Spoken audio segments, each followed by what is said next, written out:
Alrighty.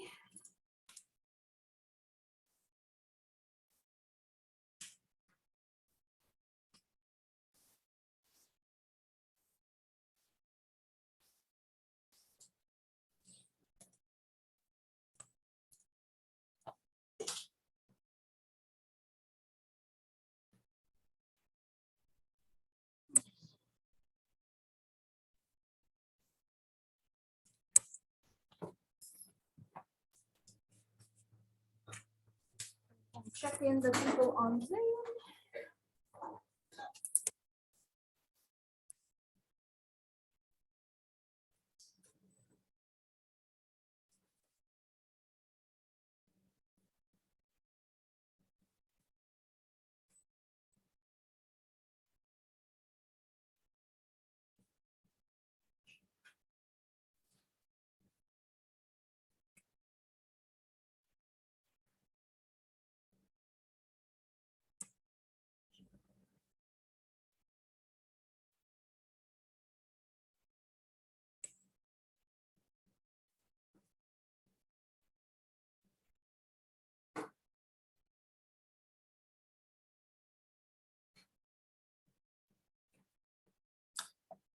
Alrighty.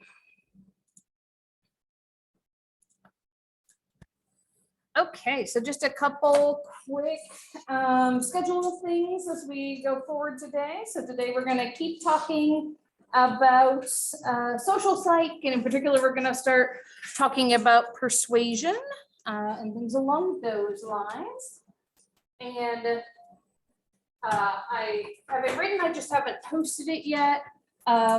This is going to be the first assignment y'all will do outside of class for the observation activity, because what I'm going to want y'all to do is like sit someplace for a half hour and just people watch and see what you notice, basically.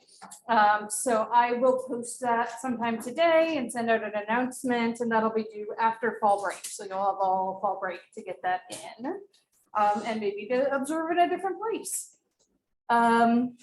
And then when we get back from fall break, so a week from today, will be our catch up and review day for social psych, and we'll see if we get to it, the Colts assignment, but we will probably do it next Wednesday instead of on Friday.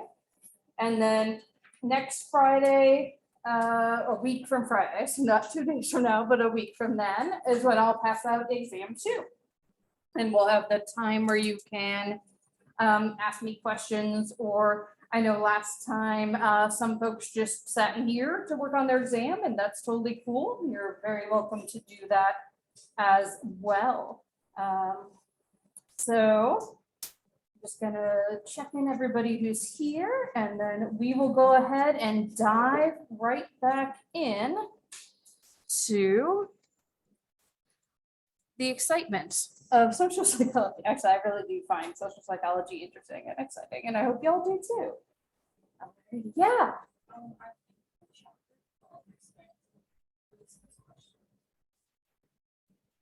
Oh, does it?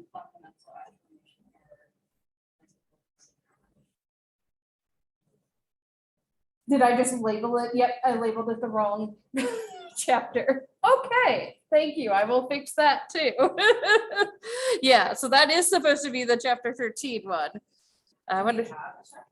Yeah, I thought I posted it, but apparently I didn't. Give me just a sec. I will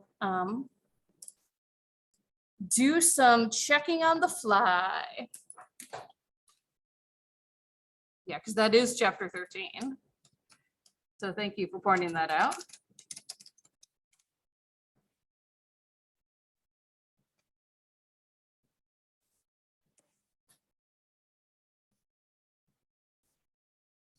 You guys are intro. There we go.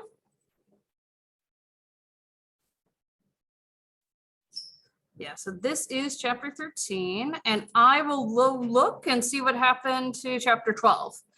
So I'll check that today too, and that'll be posted. And obviously, no worries about it being late, because that's on me for not posting it properly. So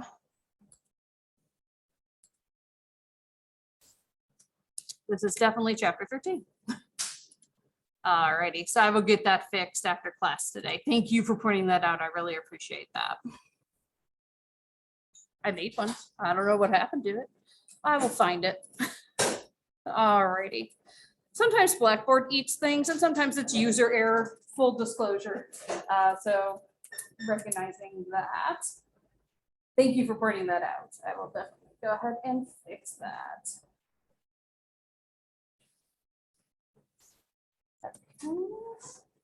Just seeing who else is here that I might have missed. Okay, sweet.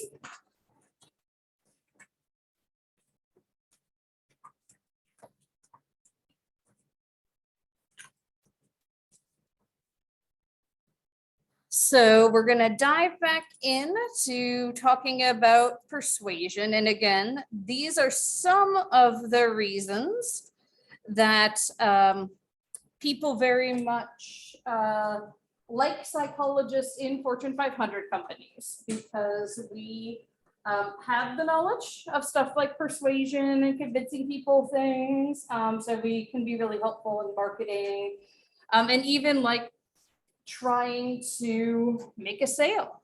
So just to remind everybody what we finished up talking with on Monday, we were talking about all the different factors that can influence how effective our persuasion is. And so source factors is what we'll start talking about here. Double checking, nope, nothing that I do worry about. So typically, persuasion is more effective when the source is credible. The reason I'm kind of laughing is because in the internet age, what is credible has become pretty skewed, right? So it used to be credible was an expert. So, you know, thinking about something like the pandemic, right? The people that we would have thought were credible were like Dr. Fauci and the people who work at the CDC. And now it's like some person online who claims they know stuff, right? I mean, like, honestly, if you think about how misinformation spreads and who people trust and who people don't, right? Some people will not believe what's in front of their face. Some people will not believe science, right? And so this has gotten really skewed. But in general, particularly let's say we're teaching something in a classroom, if we're using credible sources, y'all are gonna buy it more, right? If I can point to particular psychological studies, things along those lines. Also, likability. So if the source is likable, then we are more likely to be persuaded. So this is increased when the source is considered attractive or similar to the person who is getting the message, the receiver. So this is again why people will use celebrities to endorse products, right? Because they are often very conventionally attractive. And why for certain markets they'll use different people of different ages, ethnicities, things along those lines, right? So like if there was someone y'all's age trying to market like AARP or the I've fallen and I can't get up button, probably no one would buy it, right? But if there's someone your grandparents' age, then people are much more likely to listen to them.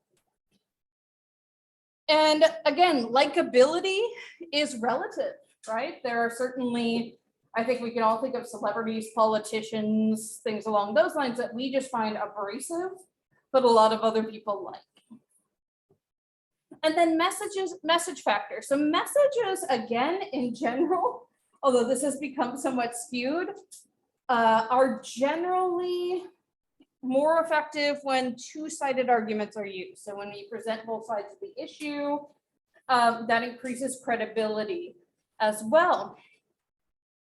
This is why, you know, for big elections, they have presented debates traditionally, because, you know, giving people both sides can help them to make an informed decision. Messages are also most effective when they use emotional appeals, right? those can help us shift our attitudes. So one of the things that Dr. Slivka and I talked about after she and Dr. Casey's presentation about abortion rights is how moved I was by the stories of the women who like were carrying fetuses that didn't have skulls, and so they knew they could never, be born viable. And we talked about how like English and psychology both as disciplines talk about how that is an effective technique, right, to try to get to people. And this is why you'll often hear, if you ever watch the State of the Union, the president will typically have some guests up in the balcony and they'll gesture like, this guy is a veteran and this happened to him. It's again to get that emotional heartstring. And they create positive feelings in the receiver. So if an ad or a political argument makes you feel good, then you are more likely to be persuaded by the message. So we've mentioned all the different types of psychology. One part of psychology that, again, is a place you can make a lot of money as a psychologist is consumer psychology. And that involves marketing products to individuals. And those might be all kinds of different strategies, right? So this is obviously very dated because they don't even make iPods anymore, right? But when this came out, this was revolutionary, and they really wanted to emphasize how revolutionary it was by pointing out the size. And this is something Apple does pretty consistently, right? They use very sleek ads. Their ads aren't busy, right? Their products are pretty sleek too, right? They tend to be solid colors, silvers, blacks, whites. They did for a while when I was in college. They had these like see-through bright color computers. That was a thing. Typically now they go with this very sleek advertising it. So it's sort of like when you see it, you know it's an Apple product. A lot of people trust and like Apple products, and so they're going to resonate with that. Other types of ads, like I mentioned, might get at trying to draw on different populations, right? So using someone like LeBron James or other basketball players in your advertising, you're trying to get at the youth, right? But you're also trying to get at people of color, and in particular, Black Americans. And then if you're trying to get at certain subsets, right? So people like me, sort of the upper middle class, crunchy, want what's best for our children, right?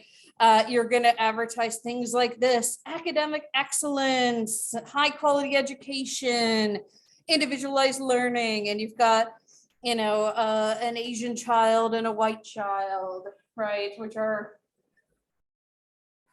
stereotypically the people who do better academically, although certainly that's changing, right? But you're going to pull on different people in different ways, depending on what you are trying to get at. Here's some more. Allstate, you're in good hands. The idea of, you locked yourself out, I'll come get you, right? 4 out of 5 dentists would recommend Trident for their patients who chew gum. That's misleading in its own way, right? It's not that 4 or 5 dentists are saying, yes, chew gum. They're like, well, if you have to, Trident's a good option, right? But you see that, you're like, oh, 80% of dentists think I should be chewing Trident, so let's go, right? And then I liked this off ad because it shows how sometimes the emotions that people pull at aren't always positive. So this is talking about West Nile virus. A couple of years ago, it was Zika, right? There's always something, dangerous mosquito-borne illnesses. So it's pulling on fear, right? And that's a lot of how politicians certainly market themselves, and some products as well, right? Trying to get you to buy them or buy into it by scaring you. If you elect this other person, the world will crumble, right? if you don't use off, you will get West Nile virus and die, right? Even though there are probably other effective products out there. And so we know that social pressure is very problematic, and that because humans are social creatures, we're pretty susceptible to it. And so the power of conformity is one of the things social psychologists have really looked into over the years. And so conformity is altering your attitudes or behaviors to adhere to social norms. So altering your attitudes or behaviors to adhere to social norms.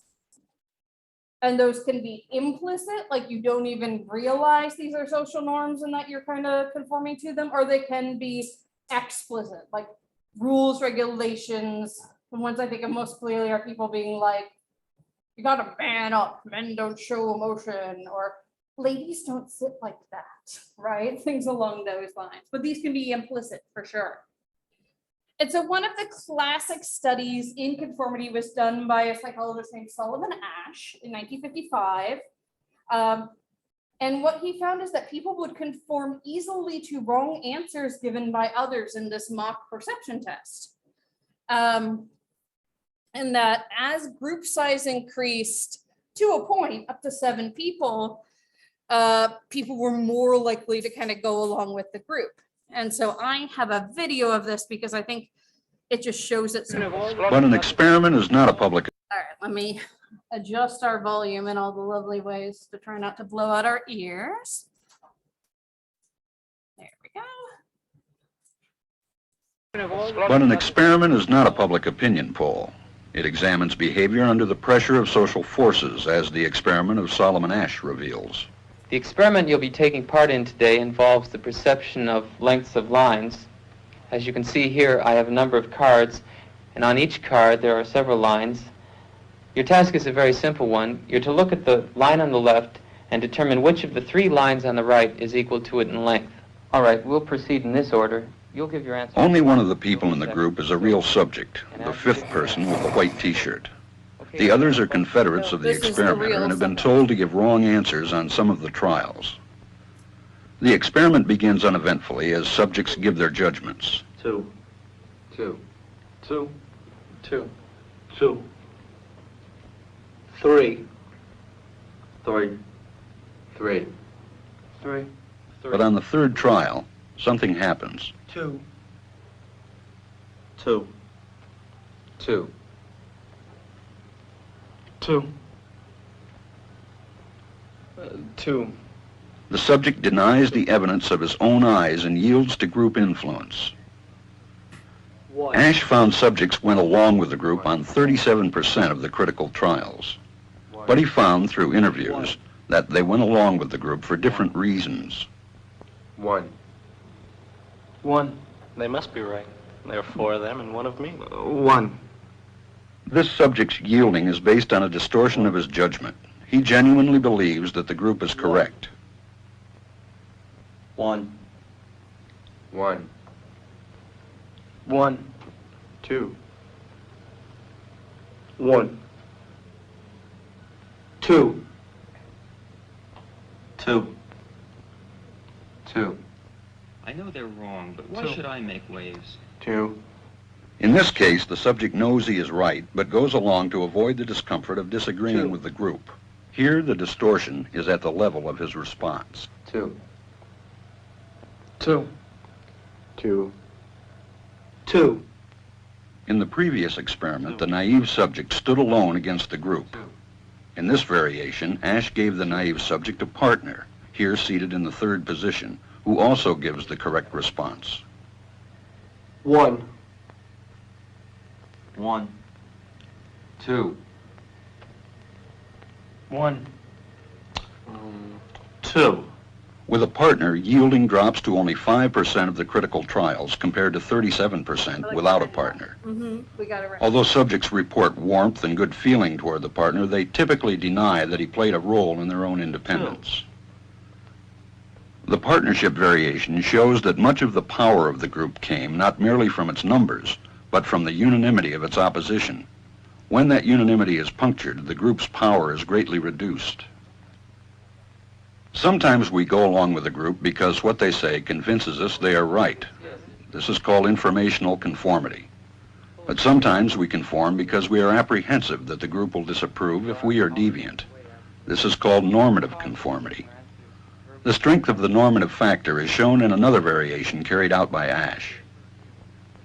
In this variation, the subject is told that because he had arrived late, he would have to write his answers.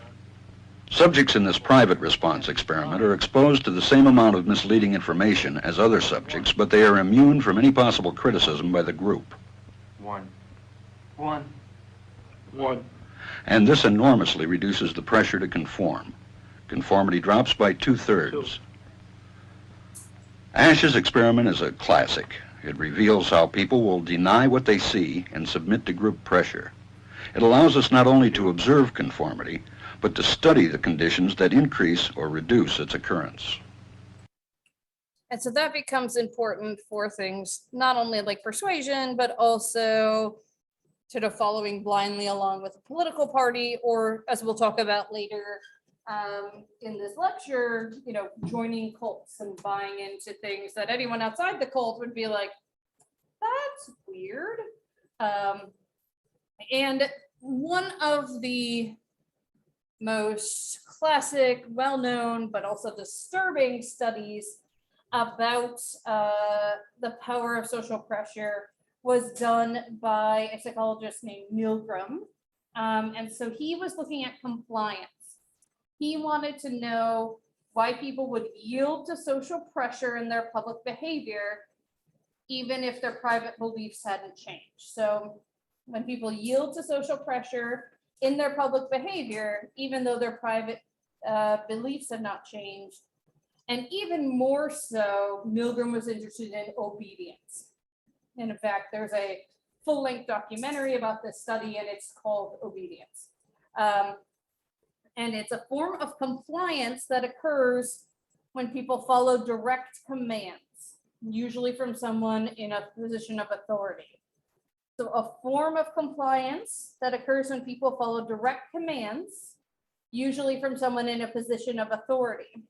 So Milgram's study in 1963 showed that people's tendency to obey is strong even when they're asked to harm another person. And so I have a video here.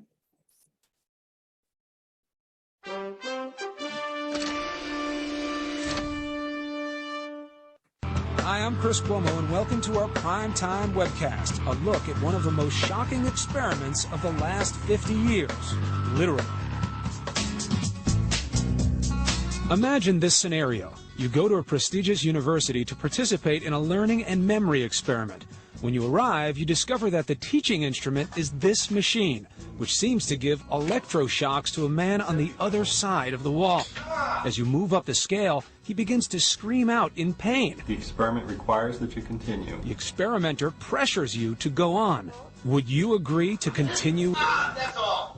45 years ago, Dr. Stanley Milgram came up with this experiment to test whether people would blindly follow the orders of an authority figure. He found that 2/3 of his subjects were willing to give the most dangerous shock on the machine. We teamed up with Dr. Jerry Berger, a social psychologist at Santa Clara University in California, to see whether people have changed since then. Wrong. 90 volts. The typical response is to turn toward the experimenter and, if not say something, at least give a look that says, what should I do? In our new experiment, how many people would agree to follow the orders of an authority figure? Ow. That's incorrect. 39-year-old Troy Shasker is an electrician. He's been paid $50 to participate and told that the money is his to keep even if he quits the experiment early. He's worried about the dangers of the electroshock machine. Wow.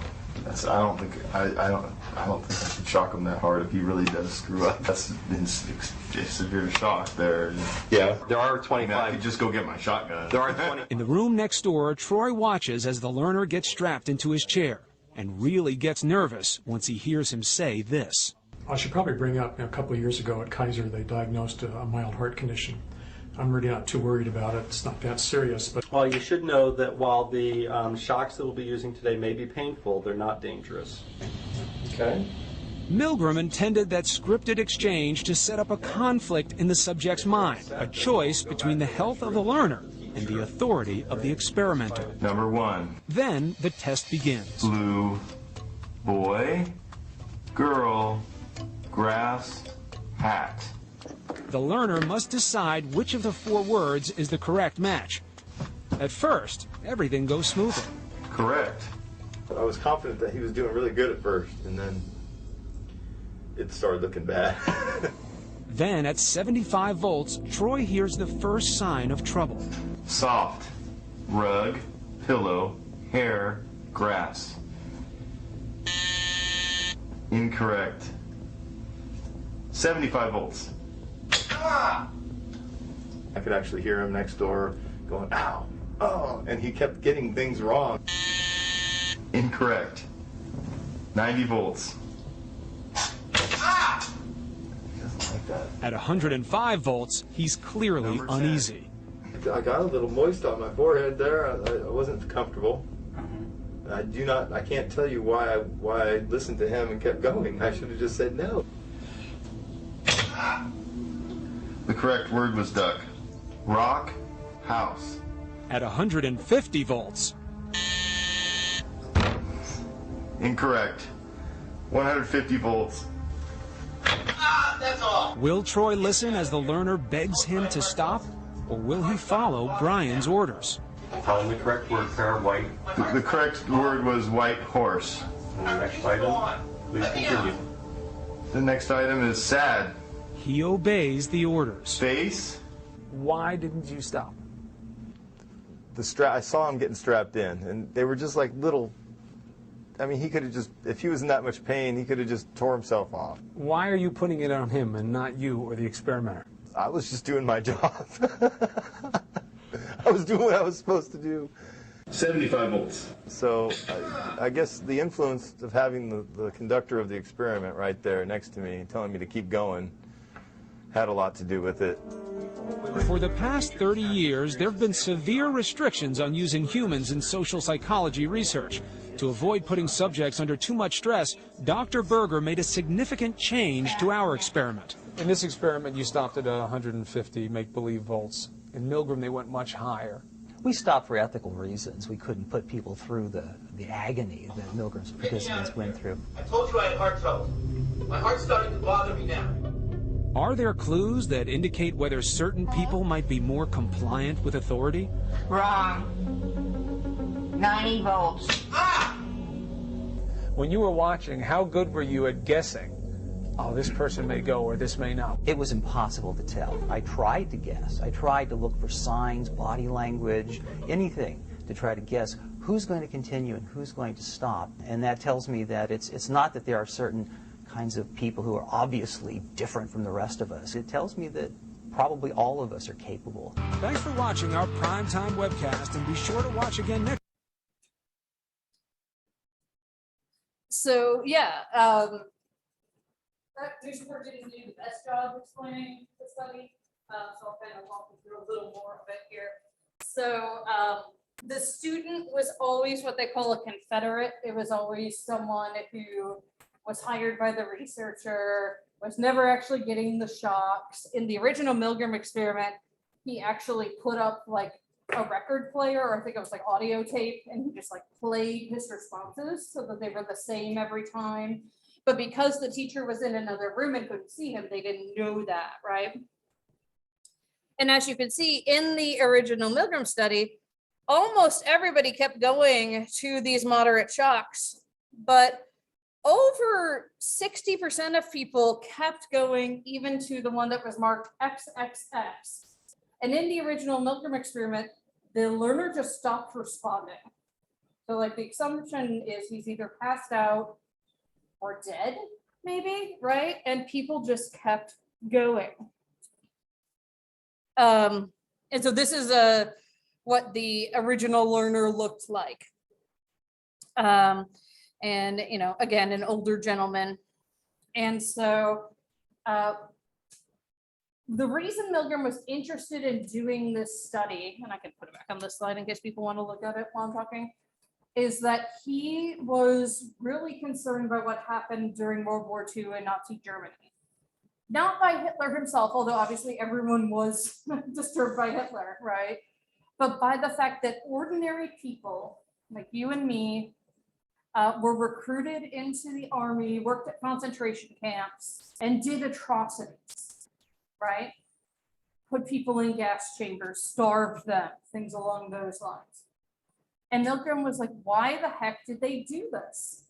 And his hypothesis was they were told to do it by people in authority and felt like they couldn't stop. And so the like manipulation or like appearance of authority in Milgram's study was just him wearing a lab coat. Just, you know, he's not actually in charge of anybody. He's not a political leader. They have been told they could stop the study at any time and still get their compensation, right? And so he, just by wearing that lab coat and giving them very scripted responses, the experiment requires that you continue. As you saw, like over 60% of people kept going, right? And the full documentary, you can see that the participants are very disturbed by this. Again, like no one's actually getting shocked, but they don't know that, right? And so they think they've harmed someone. And so this is, as they mentioned, one of the big reasons why what we call institutional review boards that we talked about when we talked about ethics, IRBs, were developed, and why these basically they review studies to make sure they're not going to distress participants too much. And so you can see that when Berger was trying to replicate this, even though this went up to 450 volts, right, he stopped at 150 because he knew just how to upset the participants got in the original study. I thought it was so interesting, and they didn't really play up on that too much, but that the guy they used as an example in that news clip was an electrician. So like he knows about the effects of electricity, right? And still he kept going. So I thought that was extra interesting. So there are a lot of different factors that will influence conformity, obedience, compliance, things along those lines. So these include fear of negative social consequences. We kind of saw that in the ASH study, right? When the other participants kind of gave them like the side eye, then they started conforming. People who belong to collectivist cultures, so cultures where like the greater good, the betterment of the family or the village or that unit will kind of go along with things for that reason. Like, okay, it might not benefit me individually, but if it's helping my community. The desire to be liked by other members of the group. People who have low self-esteem are more likely to go along this. People who are shy are less likely to speak out against something. Lack of familiarity with the task. I mean, this is a big thing in the Milgram study, right? Because like most people don't sit around shocking other people. At least we hope, at least, right? And so then you defer to the person in authority. Like, okay, they must know. Group size. So, you know, up to 7, you get more than that, and people don't go in with it as much. And then as you saw in the ASH study, if they have support from another member, then they're less likely to do it. Now, one of the things that I also thought was interesting is Milgram did follow-ups to this study, and he did it where like the learner would be in another room, but there was a window so they could see them, and people stopped earlier. And then he actually did one where they had to touch the learner in order to shock them, and it was an actor. And people stopped way sooner then, right? So there's something about that social distance and physical distance from someone, not being able to see someone, that when they're right in front of you, people are less likely to do that. So that's promising. The really interesting thing too about the Milgram study is he had asked professionals like other psychologists and psychiatrists, how far do you think people will go? And no one thought any of the participants would go all the way to the XXX. They all thought, oh, they'll stop way before that. So Milgram's responses, participants' responses were really disturbing to people. The fact that like ordinary people, just because someone in a lab coat tells them to do something, will do this, right? But it does explain a lot about how the atrocities of war are often carried out by ordinary people who are ordered by people on high to do these things. And sometimes I have to say, you know, these folks didn't even have any consequences, right? We're still going along with it. Whereas in war settings, right, a lot of times there are potential consequences, right? You yourself might be killed or your family might be threatened, right? And so the stakes are even higher. All right, one of the other really classic experiments here, again, another reason why we got IRBs, is the Stanford Prison Experiment, which was done by a psychologist named Philip Zimbardo. Zimbardo is still alive.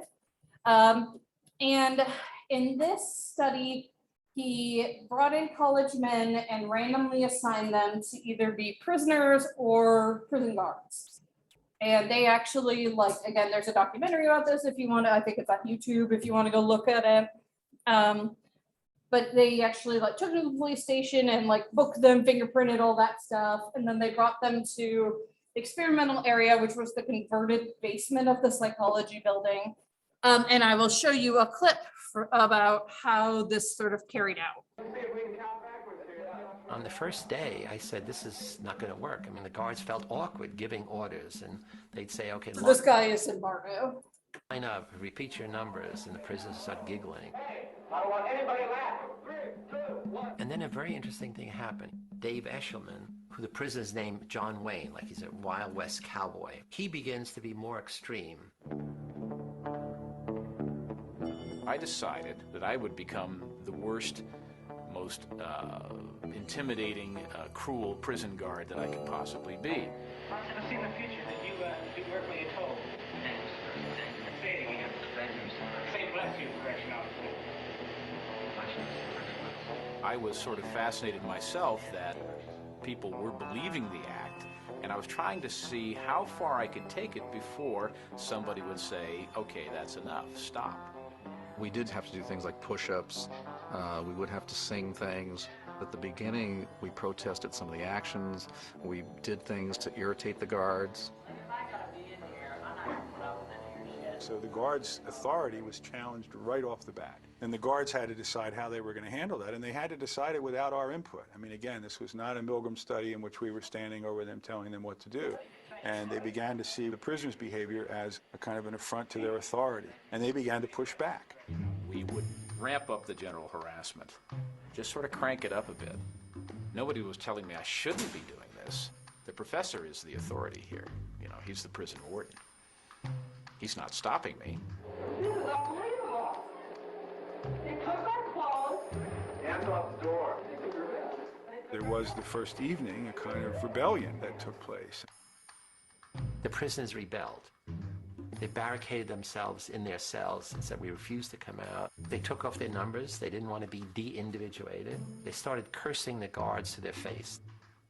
And the key turning point was the guards began to think of them as dangerous prisoners. So yeah, Lauren asked, did they know? Yeah, everybody knew that they were all just other students, which is why at first the prisoners were kind of laughing, right? I mean, like, you can't tell me what to do. But as it went along, the guards, as you heard the guy just say there, they started imposing more authority, and people just started, all the prisoners started going along with it. This study was supposed to run for 14 days, 2 weeks, and I believe they ended it after 6, because several of the prisoners had what we would call in lay terms nervous breakdowns. Like the full documentary, which is interesting because Zimbardo put it out himself, so he's sort of like self-shaming it. But there is a prisoner who's just like, I'm all left up inside, and he's using the F word. I'm all left up inside. I just feel like I'm burning. And so several people left the study. They brought in backups, and as you heard the guard just say, Zimbardo, the researcher, he was part of the simulation. So he was playing the prison warden. And so there was no one not part of the simulation who was overseeing it and being like, we should stop. And so, you know, on the 5th or 6th day, Zimbardo's grad student, who later became his wife actually, looked at what they were doing and she said, I think what you're doing to those boys is horrible. And for some reason, like that's what snapped him out of it and he stopped the study. But the full documentary is really interesting because there is one of the guys who was just really profoundly affected by it, who played a prisoner.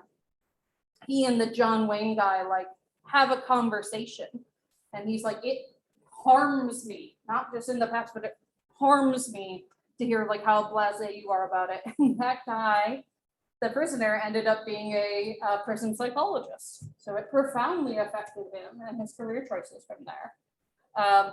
So again, another big reason why we have to have IRBs, to be like, you know, maybe locking up some college kids in the basement of your building isn't the best idea. You would think that people would figure that out, but they didn't. And Zimbardo's really interesting. I've actually heard him talk at conferences, and he still thinks this was okay.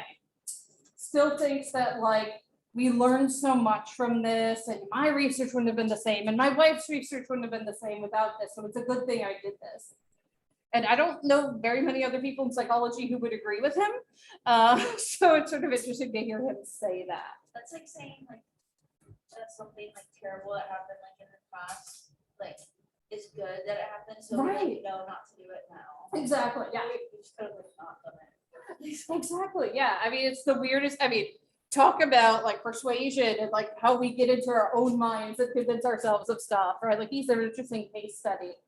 He has a TED talk and it's actually about the psychology of evil. And that was profoundly influenced by this experiment. So there's something to that. But again, there are other ways we could have figured that out, right? So one of the things you heard him mention in there is that the prisoners did not want de-individualization. They didn't want depersonalization. So they gave each of the prisoners numbers and they referred to them as that to try to like create this feeling of like, I'm not a college student, I'm this prisoner. And like later in the study, again, it had only been a couple days, but they actually referred to themselves as their numbers, not by their names. And so it's the erosion of personal identity, but it can also be the erosion of responsibility, right? You kind of heard that from the John Wayne guard where he was like, well, you know, the experimenter was right there. He could have stopped me, right? I wasn't being myself. I was being this character I made up. Also, this can lead to anonymity. And anyone who's ever read online comments about anything knows how toxic anonymity can be sometimes, right? When people are behind a screen, they feel like they can say anything to anyone else and that other person becomes not human. And so you have people who are just saying vile things, death threats, threats of sexual assault. This carries over into the physical world sometimes where people's houses are swatted. If you don't know what that means, they'll like claim a crime is going on and send a SWAT team to someone's house and like the doors are broken down. Bomb threats will be called in, things along those lines. So this can be a real problem. Social contagion is the spread of behavior, emotions, and ideas. And the idea that like this can be almost as catching as a virus, right? Like if an idea becomes prevalent, even if it's not based in reality, people will go along with it. Sometimes it's more fun, right? People are like, oh, did you hear about this? Did you hear that? We never landed on the moon. I don't know, my favorite thing related to that, I don't know if anyone else has seen this clip, is there's a moon landing denier who came up to Buzz Aldrin, who's like in his like 80s now, I think, and Buzz Aldrin just punches him in the face because Buzz Aldrin went to the moon. So like the idea that like, you were lying. She's just like, nope. Probably not the best way to answer things, but that was where he was at with it. We also look at group performance. We look at social facilitation. So when we have well-learned tasks, sometimes it's not as interesting to us anymore, right? So we find other ways to make them interesting, that physiological arousal. And then social loafing is that reduced accountability, right? If other people are saying I should do this, if other people are doing it too, then it's fine if I just go along with it. Some other things about group decision-making include risky shift. So group decisions can be riskier than individual decisions because if you have to make a decision on your own and you're going to have to own responsibility for it, that's a lot of pressure, right? But if you make a decision as a group, sometimes you'll choose a riskier option because you can diffuse responsibility, right? And then group polarization is where when you are allowed to discuss and disagree about things, that dynamic actually strengthens the individual's position sometimes. And if someone has a belief that's firmly against what the group is saying, classic movie example of this is the movie 12 Angry Men, which if you've never seen it, awesome example of jury deliberation. It's based on a play, and in the play, they watched a murder trial, and they're like, oh, let's just do a first vote of the jury. And everyone says the kid is guilty except for one guy. And as they discuss, his conviction just gets stronger, but like this kid didn't commit murder. He persuades other people to his side. Groupthink can be pretty problematic, where we're just trying to maintain group harmony so we don't make waves. We can have impaired decision-making because of the fact that everyone else says it's okay. And we can avoid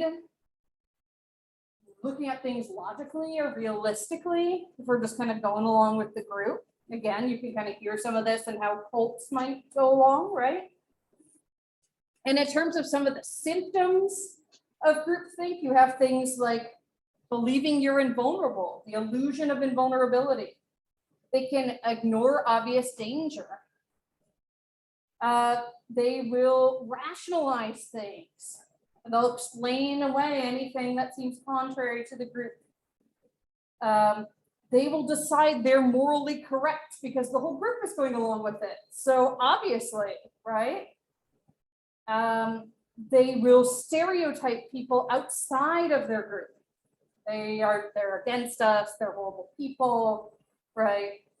And this can go to people who really break with the group, leave the group, right? So I think of the example of cults and how often if a member leaves the group, all the members of the group are told to cut off all communication with them. Doesn't matter if that's your husband, daughter, whoever, you can't talk to them anymore. Obviously, pressure for conformity, right? Often there's punishment for any opposition. So they'll self-censor their dissenting views.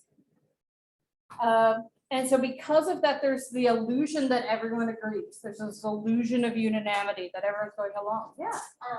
They came out with a movie, Don't Worry, Darling. I haven't seen it, but I've heard about it. It's so good. I saw it the other night, but it's just kind of like that. Is it? Yeah. Whatever, it kind of goes along. And yeah, I mean, this can be really seductive.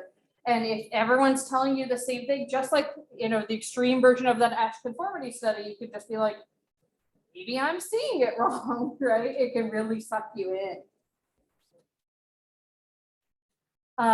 So yeah, Don't Worry, Darling might be a nice example of this, sounds like.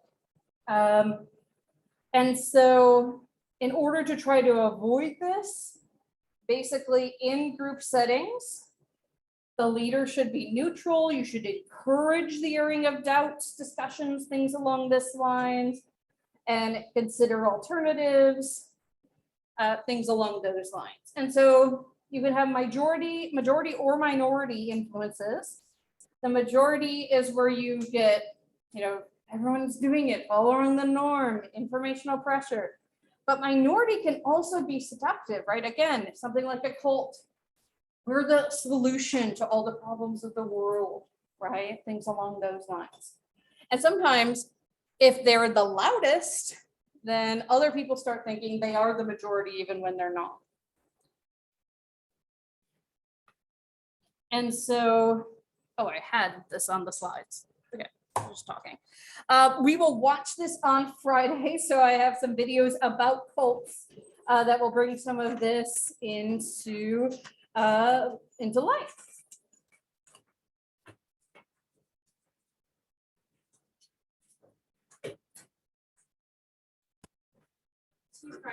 See you Friday.